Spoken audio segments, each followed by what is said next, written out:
আজ আমরা সবে কেটে করবো প্রার্থনা, শঙ্খ বাজাও তো মায়েরা ঝুলুনাও গো। আজ আমরা সবে কেটে করবো প্রার্থনা।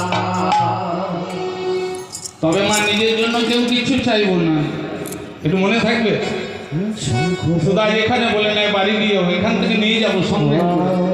আমার দয়াল বলেছেন, ঠাকুর বলেছেন, আচার্যদেব বলেছেন, নিজের জন্য যা চাওয়া যায় সেটা সকাম। বৈষ্ণব শাস্ত্র বললে কি চৈতন্য চরিতামৃতে শ্রী কৃষ্ণদাস কবিরাজ গোস্বামী তার উজ্জ্বল কলমে বললেন, আপনাদের বর্ধমান জেলাতেই তিনি জন্মগ্রহণ করেছিলেন।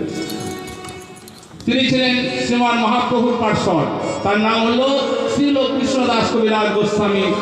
পূর্ব বর্ধমানে কাটোয়ার কাছে ঝামরপুর বলে একটি গ্রাম আছে বর্ধমান জেলায়, আর সেই একটি ওয়াজপাড়া গ্রামে জন্মগ্রহণ করেছিলেন শ্রী কৃষ্ণদাস কবিরাজ গোস্বামী।